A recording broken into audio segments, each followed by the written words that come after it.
Olá, olá, bom dia, galerinha do 7º ano, Escola Mestre Jesus.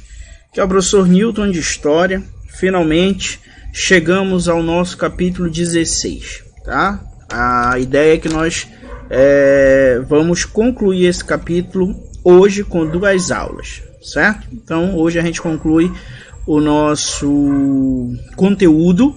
Preste atenção, quando for na semana que vem já é nossa aula de revisão para a última avaliação de vocês, certo? Então pegue lá seu livro na página 43, Revoltas do Período Colonial. E aí no quadro, eu botei para vocês, aí no quadro já aí no slide, né? Você tem aí, ó, essas revoltas, tá? Então nós temos aí a revolta de Beckman, que nós vamos falar hoje, né? Revolta pernambucana, Guerra dos Mascates, Conjuração Baiana, Guerra dos Emboabas, Inconfidência Mineira e a revolta de Vila Rica ou de Felipe dos Santos. Na aula de hoje, nós vamos falar sobre a revolta de Beckman, essa bem aqui, ó, ocorrida no Maranhão, e vamos falar sobre a Guerra dos Emboabas aqui na região de Minas Gerais, tá? Pegando aí também São Paulo. Certo? Gente, à medida aí, né, que a colônia ia se desenvolvendo, encontrando minérios, crescia também os interesses, né, da metrópole em explorar essa terra, tá? Só que com o passar do tempo, né, muitos dos colonizadores que aqui estavam eram portugueses e eles tinham um forte vínculo de interesse com a coroa portuguesa. Porém, existiam aqueles que eram filhos de colonos, mas nascidos no Brasil. Então, tinham uma relação muito mais forte com a colônia do que propriamente com Portugal. Então, vai chegar o momento em que essas diferenças vão promover justamente conflitos, tá? Entre interesses dos próprios colonos e da própria coroa portuguesa também, tá? Então, durante o século XVII e até o século XVIII, vão ocorrer vários movimentos aí, né, de interesse dos habitantes da colônia. Principalmente as elites locais, né? As elites locais, elas dependiam aí diretamente do comércio e elas passaram a ser muito afetadas pelos impostos que a coroa portuguesa colocava nos produtos. Então, percebam, as elites se sentiam ameaçadas aí, né, por essas taxas, por esses impostos, então vão decidir se revoltar contra a coroa portuguesa, tá? Lembrando que o objetivo aqui não era se separar, tá, gente? Não era a independência. O objetivo era diminuir os impostos, ter mais autonomia, tá? Era esse o objetivo. Então aqui nós não falamos ainda em movimentos que queriam a independência do Brasil, tá? Então, na colônia existiam vários tipos de conflito, né? Tanto entre os próprios colonos, quanto entre os colonos e a metrópole, tá? Então, gente, esses movimentos eles vão ficar conhecidos como revoltas nativas, tá? Isso porque foi organizado em grande parte pelos colonos nascidos no Brasil, que eram considerados nativos, beleza? Em geral, essas revoltas, né, ocorridas nesse período, elas buscavam maior liberdade política, maior liberdade econômica, eles exigiam rompimento dos laços aí econômicos, né, que uniam a colônia à metrópole, tá? Lembrando, sem exigir, tá, independência, beleza? Então vamos lá, revolta de Beckman. Revolta de Beckman, gente, deixa eu mudar aqui o slide. A revolta de Beckman aconteceu em 1684, certo? Lá pelo século 17, qual era a situação do Maranhão, né? O Maranhão, a situação era bastante diferente de outras capitanias localizadas, por exemplo, no Nordeste, tá? As capitanias mais ao Nordeste, elas eram grandes produtoras de açúcar, vocês sabem bem disso, né?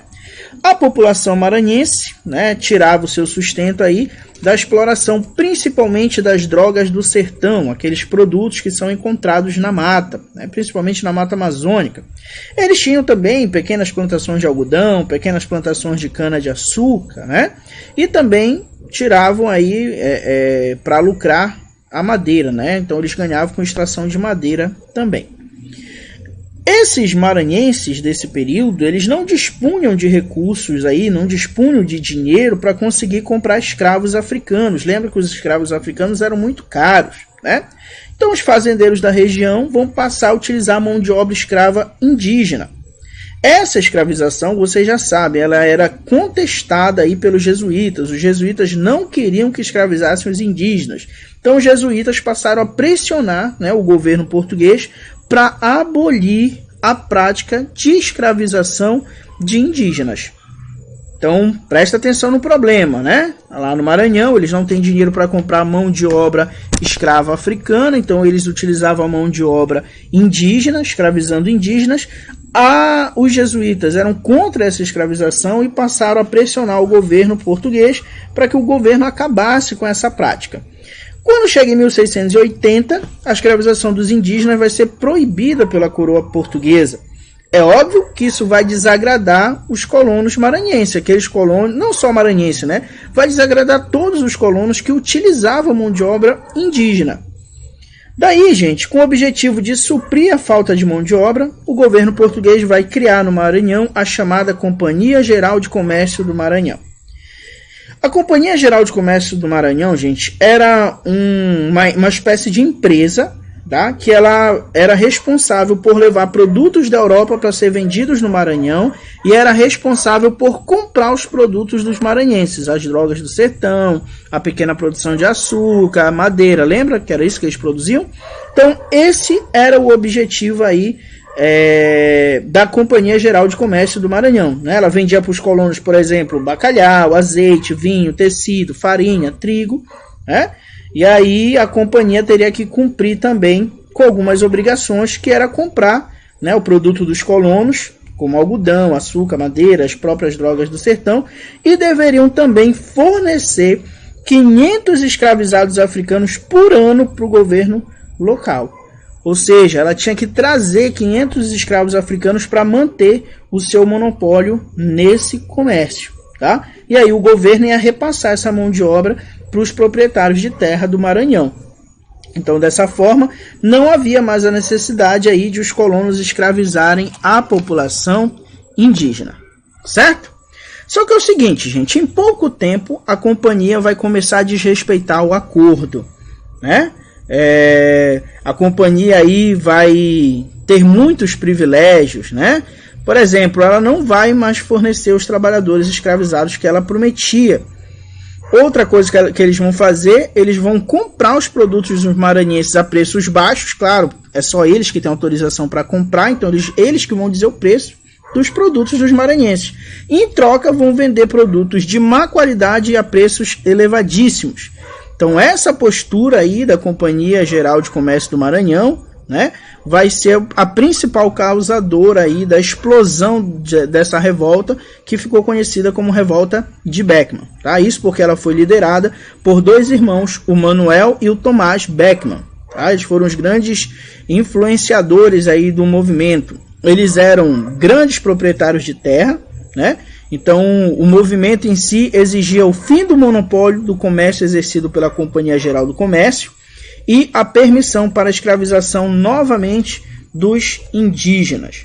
O movimento a princípio foi vitorioso, né? Tomaram aí os armazéns da companhia, tudo mais. Os maranhenses inclusive chegaram a depor o governador da capitania, né? Expulsaram os religiosos aí da Companhia de Jesus, que não concordavam com a escravização de indígena, e organizaram um novo governo na região, tá? É óbvio que as autoridades portuguesas não vão aceitar, vão tomar providências para controlar a revolta, e após um ano aí de luta, os revoltosos foram duramente reprimidos. Em 1685, Tomás Beckman foi aprisionado e enviado a Pernambuco, e nunca mais voltou ao Maranhão. O irmão dele, o Manuel, foi executado juntamente com outros líderes do movimento, né? Com essas atitudes, a metrópole deixava claro aos colonos que não toleraria qualquer contestação das suas ordens. Chegamos agora ao nosso segundo movimento de hoje, segunda revolta, Revolta dos Emboabas, beleza? Gente, lembra, foi descoberto, né? várias jazidas de ouro e diamante em Minas Gerais, né? Isso foi um dos fatores que vai gerar um movimento de oposição ao governo da metrópole, por causa justamente lá dos impostos, né? A população de São Paulo estava empobrecida, né, principalmente aí com o deslocamento da atividade da produção açucareira para o Nordeste. Eles estavam sem assistência por parte da coroa portuguesa, né, então eles vão começar a ficar descontentes com o descaso de Portugal em relação à região de São Paulo, com relação aos seus moradores, né? Os paulistas então vão passar a organizar expedições para o interior do Brasil em busca de riquezas. Lembra que a gente chamou esse movimento de bandeirantismo, né? Então, os bandeirantes paulistas começam a entrar no território, né, para ir atrás de indígenas, para escravizar e procurar possíveis riquezas que pudessem estar ali no interior, né? Então, eles foram os primeiros a descobrir, inclusive, as jazidas na região de Minas Gerais. Beleza? A descoberta de ouro, diamante, vai atrair uma grande quantidade de aventureiros para essa região aí, a região de Minas Gerais, né? E os paulistas, eles vão passar a reclamar a posse das minas. Claro, foram eles que haviam encontrado, né? Então, como eles se consideravam os pioneiros a encontrar jazidas de ouro, né? Eles se consideravam aí os descobridores das jazidas, eles começaram a reclamar a posse das minas. Então vai começar aí uma disputa por essas terras ricas em ouro, pedras preciosas, e essa disputa entre os bandeirantes e aqueles que chegaram depois, porque lembra, os bandeirantes encontraram ouro. Eba! Fala para a coroa portuguesa. A coroa portuguesa então faz uma grande propaganda para que as pessoas fossem para a região de Minas. Então agora os bandeirantes precisam dividir, né, essas terras ricas em ouro com essas pessoas de fora. Então eles vão reclamar a posse dessas minas, vão acabar entrando em conflito que a gente chamou de revolta dos emboabas, tá? Então, gente, os paulistas desejavam aí o quê? Eles desejavam ser os únicos a explorar o ouro que eles mesmos teriam encontrado, né? Então por isso eles vão entrar em confronto com os novos exploradores, aquelas pessoas que chegaram depois. Esse conflito vai durar aí de 1707 até 1709. Então vai ter essa busca aí por dominar a região de Minas Gerais, essa busca por expulsar outras pessoas. Inclusive, nesse movimento começa também a ideia de expulsar os paulistas, né, do território, certo? Então, os brasileiros aí de outras regiões, ficaram conhecidos, né, como emboabas. Eles vão se reunir em um grupo de aproximadamente 2.000 pessoas, liderado aí por Manuel Nunes Viana. Ele foi proclamado pelos emboabas governador da região mineradora. Essa atitude, claro, afrontava diretamente a coroa portuguesa, né, porque era uma obrigação, não era nem obrigação, né? Na verdade, era poder da coroa portuguesa nomear o governador, né? Então, por lei, a coroa que tinha nomear. Então, isso era contra a coroa portuguesa. E aí, em 1709, a capitania de São Vicente ela foi dividida em duas: a do Rio de Janeiro, a de São Paulo e Minas Gerais, né? O que permitia aí o maior controle da coroa sobre a região mineradora.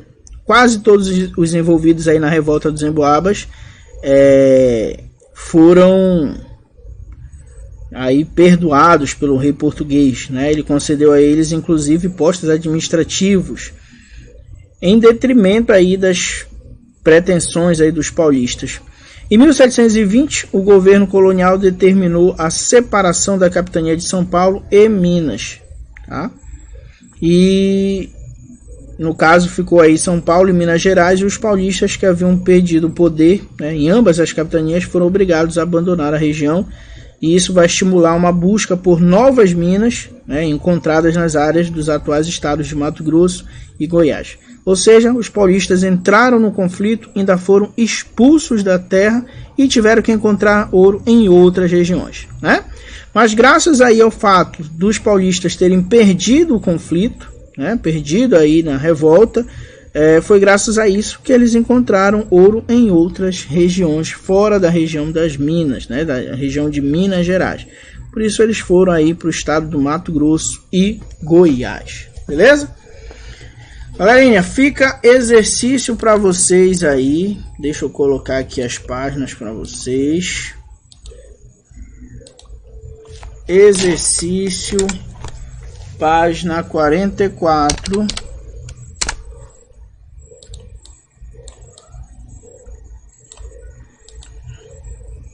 Quarenta e quatro, 45, 47 e 49. Deixa eu botar aqui no slide para vocês que é bem aqui, tá? 44, 45, 47 e 49. Resolvam, enviem para mim, fiquem com Deus e até uma próxima, até a próxima aula que vai ser daqui a pouco, né? Pra gente concluir esse assunto.